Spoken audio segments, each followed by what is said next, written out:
Une circulation de moins en moins fluide, des marchandises étalées par-ci par-là, difficile de se frayer un chemin dans cette rue inondée de foule. Nous sommes aux environs du marché Volo-Volo. Pendant que des commerçants négocient avec les agriculteurs pour l'achat de bananes en gros, des véhicules stationnent juste devant pour la livraison de poulets et viande. Un véritable parcours du combattant pour celles et ceux qui mènent leurs activités au milieu de cette cacophonie.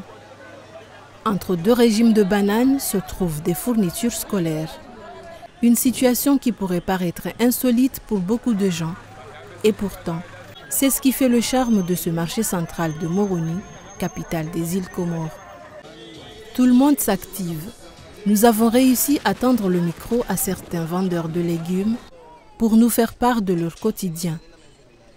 Ils s'accordent tous à dire que la clientèle se fait de plus en plus rare ces temps-ci, ce qui les oblige à revoir les prix des denrées pour s'adapter au pouvoir d'achat de leurs clients.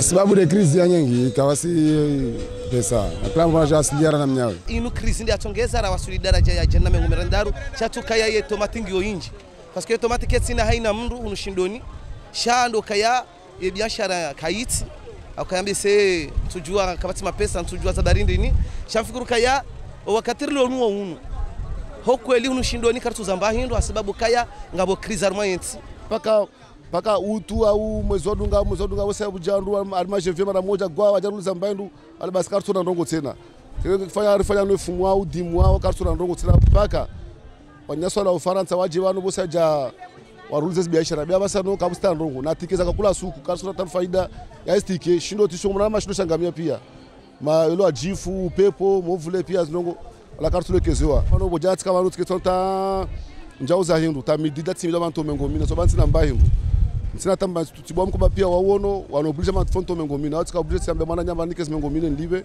ne wa libere parce que wakawa wanafungia junior bakasi ngono na minjauza mba hindu. Un peu plus loin, des vendeuses de poissons. L'une d'entre elles est en train de découper un poisson pour un de ses clients, un restaurateur. Awaja wari renge ntuyo wari heza hula wode wahundu karatina banu bo kanti okaidune inu pia kanti hunu abaketubira hula ndenu wandu walwo hula woze nyama woze nku wozawo jawo arende ajise wandu wanku huna hindini warehent tudambabo yotika manabo riminya wala irasiyo ya hahe na sena mraroha ya tahe rasiyo wakena ukiri wala rohe batura antiwa maana abungu joro na si mnyezi mungu joro na nai la fandu do fanyeza no ko mnyezi mungu yobona wanadamu. À l'instar de bien d'autres vendeurs, elle se plaint des conditions de travail. Elle trouve injuste d'être exposée à la pluie, au soleil et au vent, alors qu'elle paye les taxes journalières.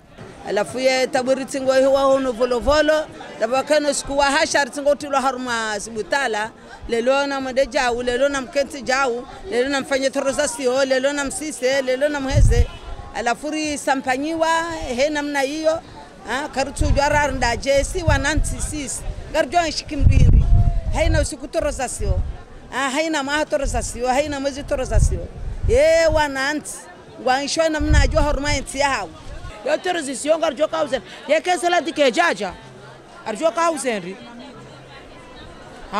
henu siku torazisio abditena kwarongo mapesa no kwatura ngasha yemajaya no uvundo uloshindo ni vuno hata ema owabeaji sibaki unata mazirdo kwa linda kwa sina hata mapoleyo. Pour avoir l'autorisation de s'installer au marché, il faut payer 5000 francs comoriens en plus des taxes journalières de 200 francs. Nous nous sommes intéressés à un autre aspect, la conservation des poissons, poulets et viandes. Ces produits sont à la portée des mouches. Pour ce vendeur de poissons, il leur faut des moyens de conservation adaptés.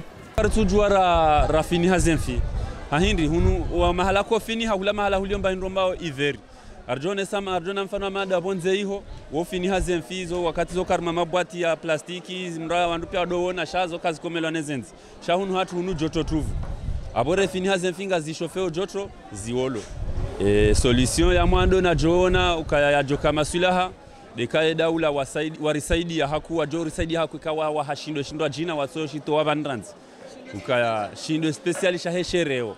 Les vendeurs de poulets sont aussi conscients du fait qu'il faut mieux conserver les produits et les couvrir au moment de les étaler. Warangali hurseji ne kamba mordava warseji mba nduo memu boati yo kamba balile shireo vavosika oblige maribua hein risana riveze ruibwa mbavi riuzu jaribua tena mbavi ari dubri ari ntini mbavi bene kamba ribua ale amba rifini ari renga rifini heznilo lamzaza nyongo nilo halina stronga mba iyo ambose wolo de mana ya fini ho vavosirisenda na hula wa crunch na ntongo yo fini. Ces hommes et femmes estiment que les responsables chargés de la gestion du marché doivent de plus en plus s'intéresser à eux. Hokaya rihimemba banu hamada banu rifanyeze biashara shakabati shuwa hokaya le dahola volo volo lisalikura na ngamonao ye pare harinu risarida ya sababu kaya wanadamu ngo wenji okema joni pia ngo volo volo yo de mana rashinda ra wasuli hamada banu na sikatu mambo kaya iladhimuri baye pare okeke pare ni balwa tena yaboka no shinda do shinda rekaribisha wala walimaji wo shinda wenja hunu shindoni. Une cliente qui achète de l'igname trouve que c'est trop cher pour un produit local. C'est cher, mais après on vit avec, on n'a pas le choix. Parce que normalement ça ne devrait pas être cher, parce que c'est des produits que ça vient d'ici. Donc sauf à part le riz et tout ça, mais je ne pense pas que les bananes et tout ça doivent être cher, parce que c'est des choses qu'on les cultive ici. Une expatriée que nous avons croisée se dit fascinée par l'abondance des produits alimentaires. C'est très fourni, et beaucoup de couleurs, et puis du choix. Et des beaux légumes. S'il y a bien un problème qui devrait être résolu d'urgence, c'est la gestion des ordures. Est-il besoin de souligner que ordures et nourriture ne font jamais bon ménage?